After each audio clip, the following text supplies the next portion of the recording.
our interview today is fashion psychology, fashion mood. Like I just do everything authentically. I love it. I love it. I love it. Um, you know who I happen to see? Well, my name is Mengi Nkoli because I'm half Nigerian. I'm an emerging designer with Harlem Okay. Fashion Row, and I'm new at this game. And Yeah. I'm being straight with you because I feel like I know you, and I'm sure people you emanate that. So Yeah. Yeah. I'm from the projects of Brooklyn, New York. Okay, Yeah. and I go on what God tells me to do. I have no formal training in fashion design.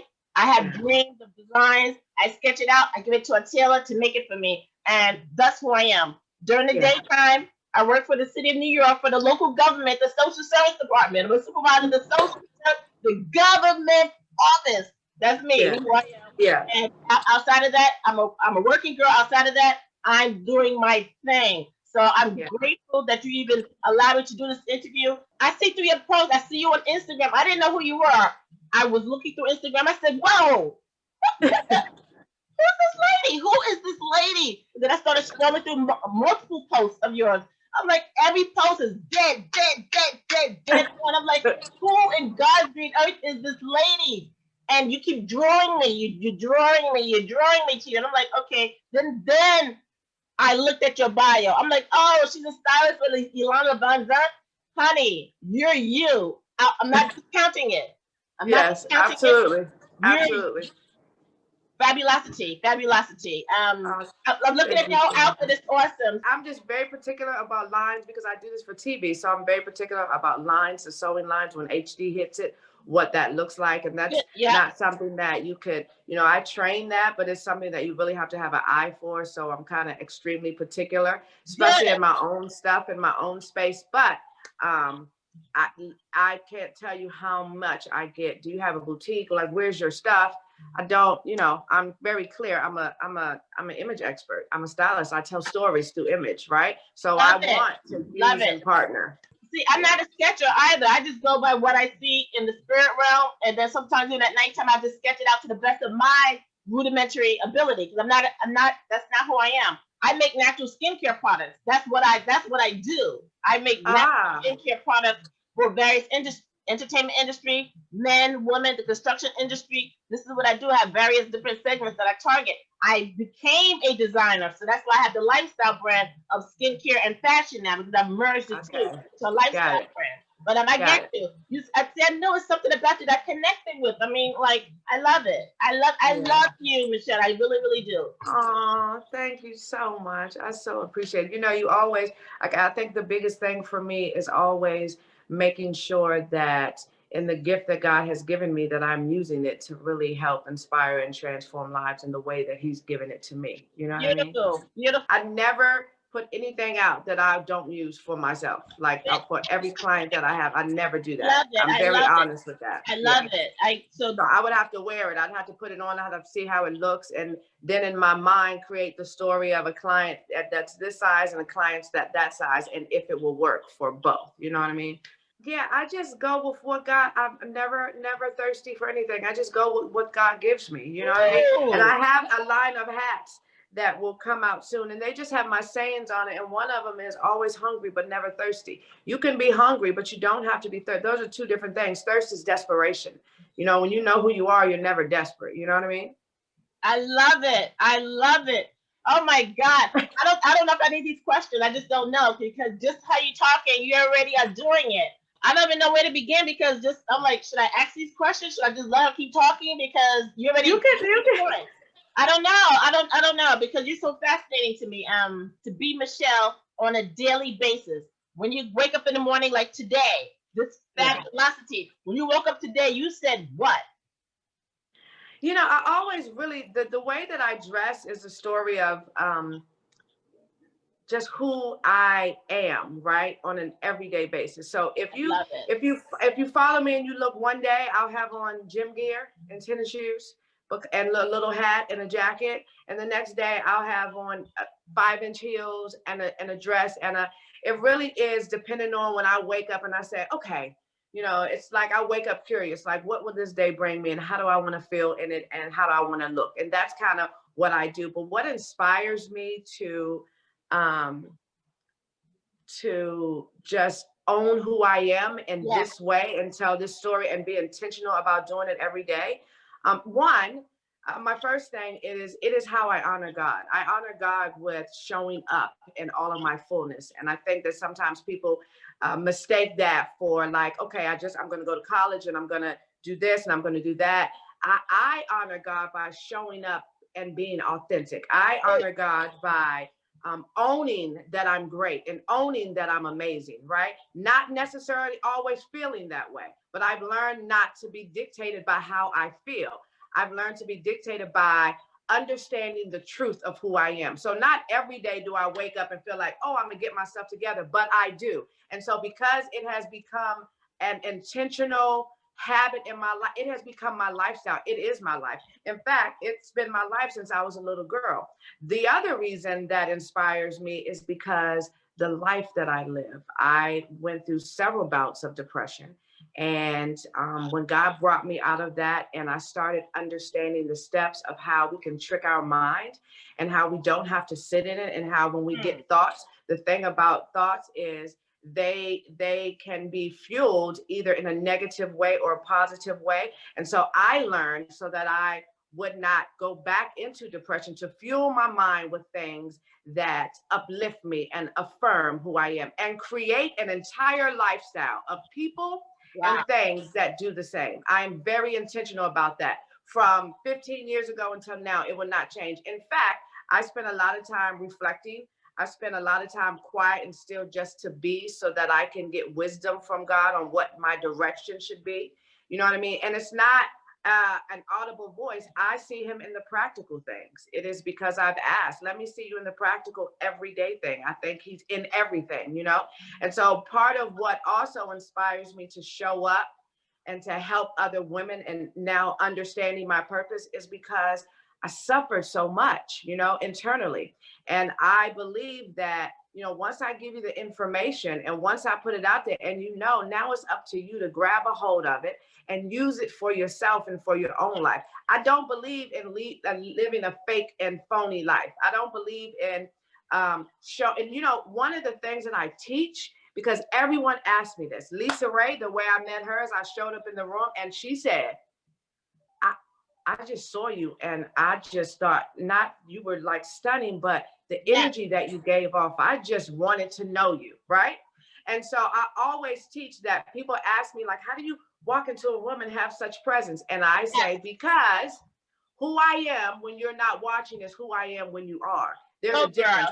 My inside mirrors my outside. So what is bigger to me than anything else is what I practice in my private life when no one sees. That is what is reflecting when people actually do see me, right? So who I am is just who I am. With you, with Iyanla, with my kids, with women that are around me, I am always the same. You know what I mean? And those things inspire me.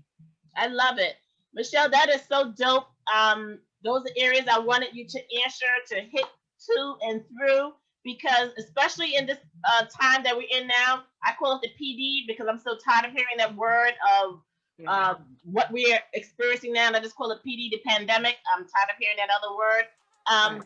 In this pandemic that we're in, this PD that we're in, do you find that your outer attire helps to bless other people as well? Do you find that people see you and it brings a smile to their face? Do you change? Absolutely. Absolutely. And what first of all, what the bigger thing is how I show up for myself first, right? So this isn't just for everyone else. I do this. I wake up, I get myself together for myself, whether I am out on a campaign or working or filming, or I'm doing coaching calls, or I'm sitting and drinking coffee and tea. I do this for me. This is what makes me feel good. This is like my superpower. And because I do that for myself, when I show up, it just automatically gives room and space for other people to show up too. So they might not wear what I wear and don't have to, or might not have the creativeness that I have. But what everyone has is the capacity to be bigger and to shine and stand tall and be great, right? And that's really what I want to give off. Awesome. And you do it fabulously, I must say, as well. And everything you're saying, it sounds like you. I don't know you, but I know you. I've never met you, but I've met you. I've met you in my soul. I've met you in my spirit. And as I'm talking to you, it's the same resonance that I get on your IG post. Literally so. And that's what's so amazing to me. First of all, before I don't want to wait to the end to say this. I want to say this now. And I probably said repeatedly throughout our interview, I'm very proud of you. I'm in awe of you. I'm grateful that you walk in, sorry, my phone. I'm grateful you walk in your eminence. You know who you are. I'm grateful that you had the experience that you've had. And as you said, a person can have negative thoughts. You don't have to walk in that, live in that. And then you surround your environment. You make it your lifestyle to be that. And the key word of lifestyle, I think that's a beautiful, absolute wisdom-filled nugget to have in life. So I commend you for that, and keep on. I beg you, keep being you and doing you, because you're a blessing to the entire universe. Totally. Oh, thank you so much. Let me ask you also regarding, I see in your post you like to wear red a lot. You wear bright colors. What does that mean to you? I love red just because it's like boss. It's like it shows up, and colors have meanings to me, right? And so when I show up in red, it's like I'm here. I'm not shrinking. This is what it is. You think it's too loud? It's okay. You know what I mean? So I just love it because it gives really good energy to me. I really go off of energy and how I feel, right? And when I put it on, it just makes me feel good. It makes me feel bright. It makes me feel like, you are boss. This is what you do. This is who you are. So absolutely. Yeah. And you wear well, I may say as well. Okay, how about that? Thank you. Thank you. Let me also ask you,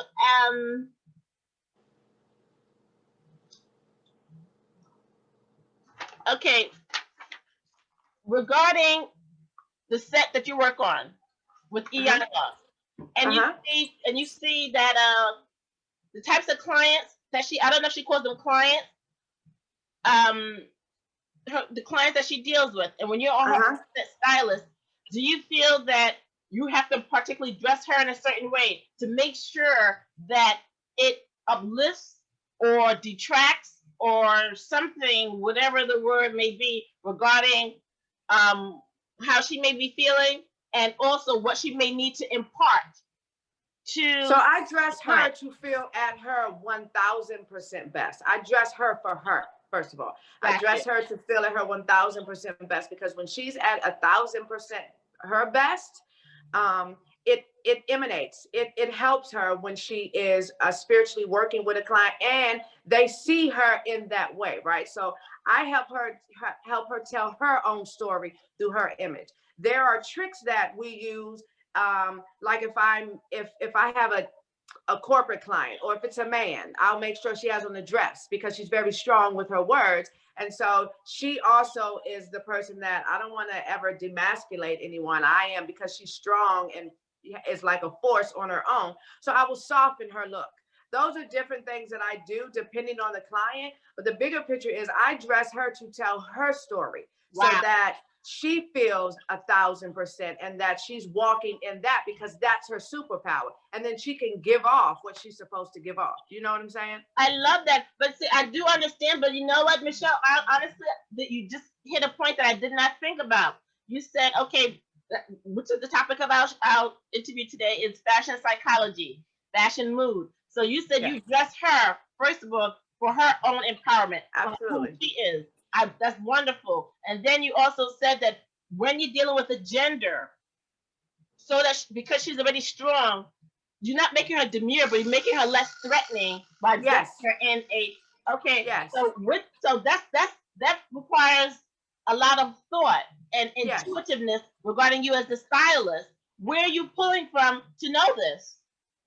I'm extremely intentional, right? And so again, this is my gifting, right? And so from a little girl, I've been the same way. I would play dress up and tell my own story, and not even the story of who I was, the story of who I wanted to be. It was like my imagination, right? Oh, wow. And I dress clients to this day, not even the story of who they presently are, but who they actually want to be, what they want to become. I dress them for that, right? Beautiful. So you're that before you become that. And then when you get there, it's like, oh, I belong here. Like, this is just what I do, right? And so I did that as a little girl, and I just transformed it differently when I came in this industry and I started working with my clients. And all of them that I've worked with are, you know, they're all very successful to the world, as far as just what they do for a living. All of them are, right? But I have mastered the art of helping people create and tell their story through their image. And in doing that, it uplifts their soul. It creates something else in them. It gives them a confidence that they did not, you know, it's almost like you don't know you need something or you're lacking something until the something shows up. Absolutely, I get it. But sometimes when you're dealing with celebrities and people that have bigger egos than usual, they don't really understand that they need something until it shows up and it changes something in their life. Yes. And then they go, oh, God, I really, really needed this. Other times people know they are in need and don't know how to get it, one, or just don't want to seek it out because of their own insecurities. You know what I mean?